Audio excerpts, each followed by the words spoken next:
Assalamualaikum dan salam sejahtera.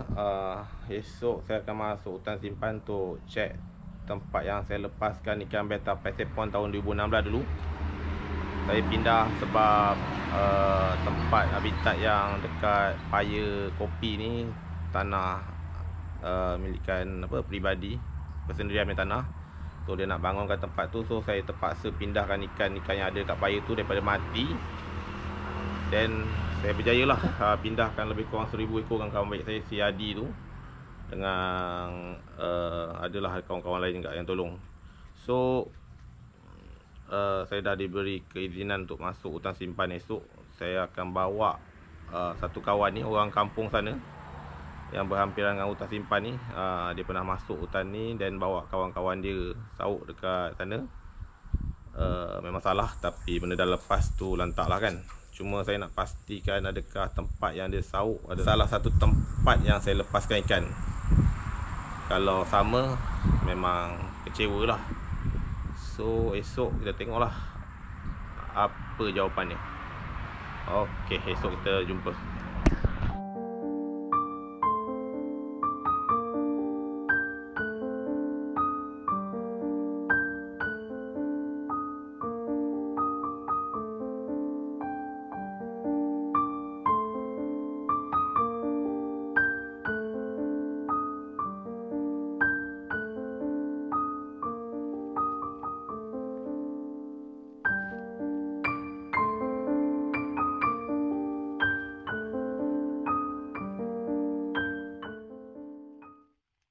Assalamualaikum, salam sejahtera semua.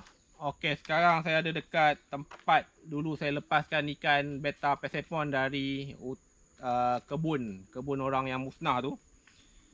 So tempat tu dibangunkan, kita tak boleh buat apa-apa sebab tanah orang. So saya pindahkan ikan beta Persephone lebih daripada 1000 ekor dengan Adi. Kita orang buat 5 hari. Hari ke-6 tu saya ajak kawan daripada UPM, Syafiq, lepas tu ada nama Odin Razi, beberapa orang lagi dapat lagi ikan dan kita orang lepaskan. Dan saya dengan Adi lepaskan salah satu tempatnya kat sini lah. Dekat sini je kita orang lepas lebih kurang 300 ekor. Agak luas sebenarnya paya ni. Dan sini adalah hutan simpan. Kita orang dapat izin untuk lepaskan kat sini, kita orang lepaskan. Dulu memang ada beta Persephone tapi tak banyak. Sekarang tak tahu, mungkin dia orang dah buat apa, baik pulih sistem air kat sini. So tempat ni dah tak kering macam dulu. So baru-baru ni tempat ni macam viral lah. Viral sebab ada orang jumpa kononnya tempat beta Persephone baru. Dia bagi dia orang memang baru lah, tapi sebenarnya yang bawa dia orang tu kawan daripada kawan saya juga. So minta maaf lah banyak-banyak. Bukan dekat kebun, tapi dia orang sauk kat hutan simpan. Terima kasih pada pemberi maklumat. So ni salah satu rupa habitat dia. Boleh dikatakan habis sebab last ekspedisi dengan perhutanan dulu tahun 2019 kita ada buat ekspedisi bersama banyak agensi. Tempat ni banyak gila beta Persephone. Sekarang boleh dikatakan tak tahu lah, susah gila nak cari. Tempat pun itu air penuh tu, dia orang sauk. Ada lah dapat sikit-sikit. Tapi yang ni ada, bukan tak ada, tapi kurang. Sebab mungkin ada orang sauk secara berlebihan. Betul lah tu kot. Sebab ada orang tu upload tu banyak tu video dapat ikan ni. Yang paling lawaknya dia claim ikan F1. Orang-orang yang main Y beta tahulah tu F1 ke tak F1. Hai, sedih. Oh, kawan yang bawa ni, yang tengah pegang kamera ni, dia segan nak masuk dalam kamera. Tak apalah, kita hormat pendirian dia. So tempat ni pun masa dia masuk mula-mula katanya mudah dapat, betul kan? Okey, dia ngangguk. So lepas ada kawan yang lain pergi masuk, dia orang memang kutip sampai banyak katanya. Jadi realiti lah, memang sauk dari tadi dapat 2 ekor je. Kawan yang tengah pegang kamera ni pun dapat berapa? 4-5 pair. Ada? 2 pair. Oh, baru 2 pair je dia dapat. Nampak tak apa yang terjadi kalau habitat kita yang kita sayang ni jatuh kat tangan orang yang memang tak boleh pakai. Sebab saya nak tahu adakah tempat yang, salah satu tempat yang saya lepas ikan ni terlibat ke tak. Dan saya yang pergi lalu depan dulu, maknanya dia mengaku ni memang salah satu tempat. So, satu kekecewaan. So, yang dah dapat tu biak banyak, jangan lupa. Memang saya tak akan lupa lah tahun 2016 tu, apabila paya kesayangan kita orang yang luar hutan simpan tu musnah. Kita orang pindahkan ikan ulang-alik kan. Masa tu kita orang tak tunjuk sikit-sikit je dalam Facebook, sebab tak nak nanti kan ramai-ramai pula mencari kan. Tapi kita bukan lepas kat sini je, banyak tempat kita orang lepaskan. Kebanyakannya tempat yang kering dan sekarang dah ada air balik lah, sebab dia orang dah ubah peparitan yang ada kat ladang tu, dia orang dah kepung, so tempat ni ada air balik. Harap-harap kekekalan lah. Pada yang geng-geng sawuk ikan ke apa ke, saya tahu semua pun suka sawuk ikan, semua suka beli ikan. Tapi apa kata kalau kita buat cara beretika.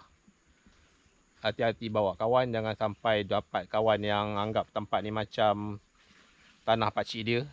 Ada orang mengaku ni tanah pakcik dia, tu yang dia sawuk tu. Oh no, takkan tanah pakcik dia pula. Ini kan hutan simpan milik Kerajaan Negeri Johor.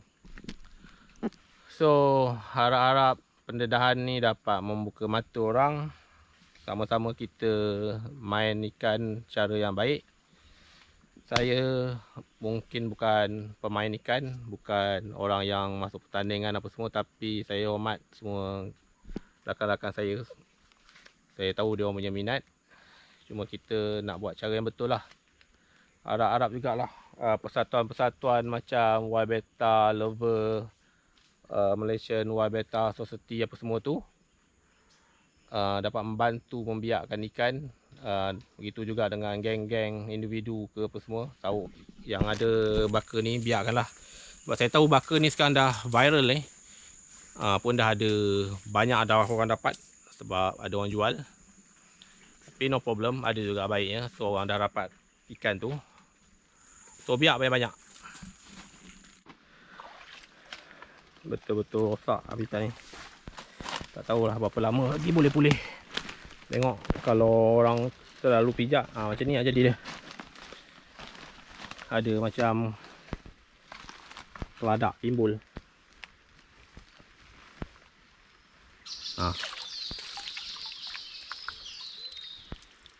Dia tak sama macam tempat yang okey. Dalam masa seminggu 2 minggu je berubah. Itu hari air parat macam ni. Lepas tu kemarau je sini. Tapi bila kemarau lagi, tempat ni biasanya kering. Belah tempat yang depan sana mungkin ada air.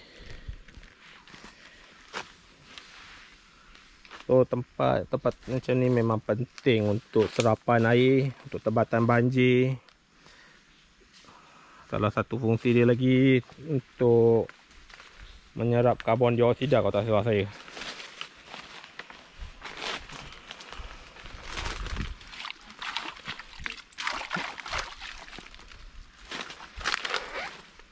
Tengok ni, kena pijak, bekas kena pijak.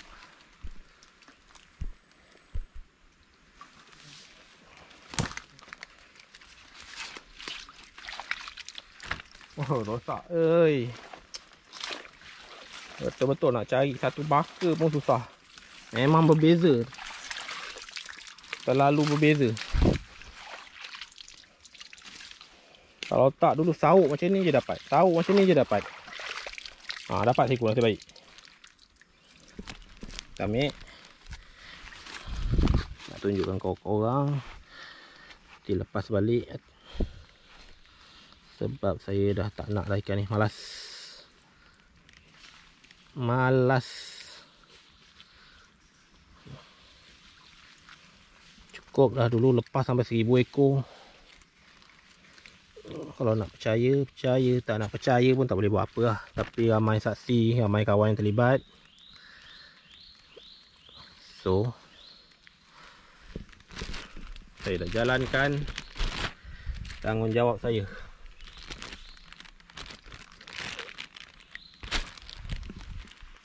Okey, sepasang jantan betina.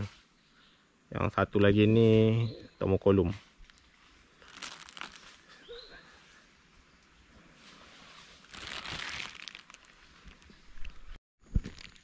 So memang sedih sangatlah. Sebab konservasi selalunya gagal kerana manusia. Tapi kadang-kadang mungkin dia orang tak tahu ni hutan simpan kan. So kita maafkan je lah. Tapi bagi yang tertentu ni, kawan dia sendiri dah tahu, nampak ada line merah milik perhutanan tu, takkanlah tak tahu ni hutan simpan kan. Masuk juga. So ni salah satu kegagalan lah. Sebab kita orang nak buat konservasi, kita orang try lepas. Tapi dah mula ramai orang tahu. Dan takut dia pun bagi tahu orang lain. Benda ni berantai sebenarnya. Memang kecewa. Tapi nak buat macam mana? Kita jangan give up. Kita cuba lagi. Harap-harap berjaya lah. Saya sangat berterima kasih dengan Perhutanan, Perikanan dan mana-mana agensi. Sebab dia orang percayakan saya. Saya harap tempat-tempat ni akan kekal lah. Memang nampak tak cantik, nampak air warna hitam, tapi banyak hidupan unik sebenarnya dalam air ni. Tempat-tempat ni sebenarnya ekosistem dia sangatlah tinggi. Biodiversity dia pun tinggi. Banyak fungsi payung-payung macam ni sebenarnya. Kawan-kawan semua minta maaf banyak kalau yang nak ikan daripada saya tu kadang-kadang tak dapat. Sebab yelah, saya dah terlibat dalam hal ni. Ikan yang kita orang buat konservasi ni tak boleh suka-suka bagi orang. Kita orang pun ada terikat juga dengan perhutanan apa semua kan, ada undang-undang. So kalau ikan tu saya tahu kat luar hutan simpan, boleh je kawan-kawan nak ambil. Tapi kalau dalam hutan simpan, minta maaf banyak. Sebab salah dari segi undang-undang. So saya kena respect saya punya kerja sendiri juga. Benda yang saya hobi ni, yang orang dah percaya kat saya ni. Jadi ada sebab saya tak boleh bagi ikan tu. Lagi-lagi dalam hutan simpan ni. Okey, saya nak teruskan perjalanan. Dulu yang kita orang lepas tu, benda yang kita selamat kan. So saya tak adalah target apa-apa pun. Janji misi utama menyelamatkan apa yang dah hampir mati. Sebab kebanyakan ikan mabuk. Memang benda yang paling utama saya selamatkan masa tu beta Persepone dengan Cosina. Tapi Cosina tak banyak. Cosina saya ingat dalam tak sampai 100 ekor. Tapi Persepone memang serius. Minimum 1000 ekor. Tapi masa kita orang lepas tu, air yang tempat kita orang lepas yang macam tadilah saya tunjuk tu, dalam sikit air tu dan tenang. So lepas kita orang check setiap bulan. Rasanya dalam 6 bulan berturut-turut. Then ikan tu okey. And then tak ada check lagi. Lepas tu ada dalam 6-7 bulan baru datang lagi tengok. Memang okey, ikannya ada, alhamdulillah. Membiak tak membiak tu tak tahulah. Sebab saya ada yang lepaskan yang kecil, ada lepas yang besar. Tapi saya rasa tak mustahil. Sebab sampai 2019 kita orang pergi check, benda tu masih banyak lagi. Masa buat ekspedisi saintifik dengan Perhutanan, masih ada lagi. So saya anggap benda yang saya buat berjaya lah. So kalau yang macam tak faham apa yang kita orang buat, nak kena check setiap minggu lah apa semua, saya rasa saya tak perlu buat. Sebab tak ada orang bayar saya pun buat dalam ni. Saya pun buat sebab saya suka. Saya tak nak ikan yang saya selamatkan tu mati. So benda yang dalam otak saya fikir masa tu, saya cuma nak ambil ikan yang dah hampir mati tu, lepaskan tempat baru. Tu yang benda yang saya punya objektif. And then saya harap yang akan datang ni kita cuba lepaskan pula apa yang kawan-kawan breeder biarkan. Mana tahu ada yang nak join, kita buat program pelepasan balik. So masing-masing boleh menyumbang. Siapa yang nak join bolehlah, nanti kita bincang-bincang, tak kira lah siapa-siapa ke, individu ke, persatuan ke, perikanan ke apa-apa. Sama-sama kita bagi idea yang menarik lah. Janji ikan ni makin banyak dekat dalam